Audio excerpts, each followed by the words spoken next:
Orang kan sekarang lagi banyak ibu jadi entrepreneur ya, bisnis kecil-kecilan atau dalam skala menengah ataupun besar gitu. Banyak dari mereka yang mungkin pasti namanya bisnis usahakan ada naik turunnya, ada mengalami tantangan, mengalami penghalang gitu kan. Tapi kan akhirnya dibuktikan ketika kita bisa melewati.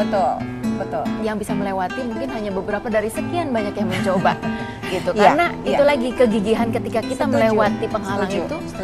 Untuk setiap orang berbeda dan ada orang yang melihat gagal ya sudah berhenti, ada yang masih maju terus. Supaya kita jadi orang yang maju terus bagaimana nih Bu? Jadi yang pertama supaya kita maju terus itu tadi saya mengenal prinsip kejujuran.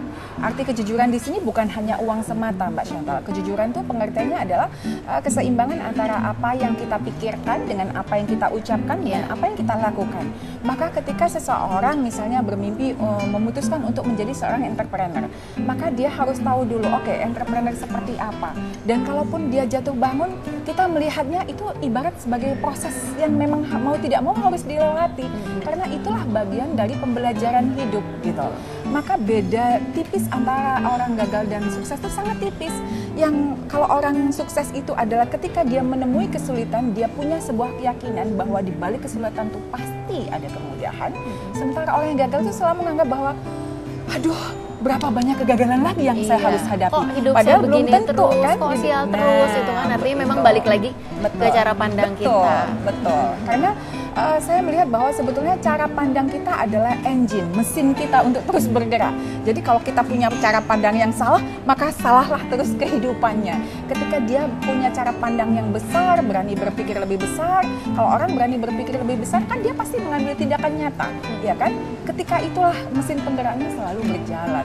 Ibu tadi bilang sebetulnya kita perlu untuk punya impian. Impiannya skalanya seperti apa nih Bu? Karena kalau kita bicara impian kan bisa besar sekali. Sementara kalau kita punya impian yang besar sekali, banyak orang yang juga melihat, lihat dong kemampuannya gitu kan, ngukur diri dong kayak gitu kan. Nah gini, kita juga perlu hati-hati dengan orang yang punya statement, kamu mimpi apa? Udah lihat belum siapa dirimu? Kita harus hati-hati dengan statement seperti itu. Saya ingat banget ketika dulu saya menceritakan kepada teman-teman ya bahwa saya ingin menjadi seorang motivator. Banyak sekali yang selalu mencibirkan saya gitu loh, selalu mengatakan kamu nggak salah gitu loh. Tetapi saya punya keyakinan bahwa setiap kali saya punya impian saya harus mewujudkannya. Maka statement pertama yang perlu kita lakukan adalah satu, mengenal potensi diri. Jadi kalau kita punya impian itu memang betul besar, kita perlu bermimpi besar. Tetapi bermimpi besar do nothing ya itu namanya ibarat kata dalam tempurung gitu kan. Maka kita perlu mengenal potensi diri. Misalnya potensi diri kita apa? Oh ya, kita tahu kita punya kegigihan. Maka hal yang pertama kita lakukan adalah melakukan tindakan nyata. Nah, kuncinya di tindakan nyata ini Mbak Chantal. Kalau kita melakukan tindakan nyata yang terlalu besar, terus nggak konsisten, capek kan, dan frustasi.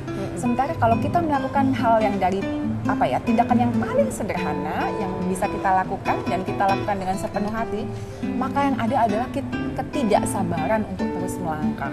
Jadi beda pelan-pelan banget ya. Akan memetik hasilnya. Konsisten kuncinya itu ya Bu ya.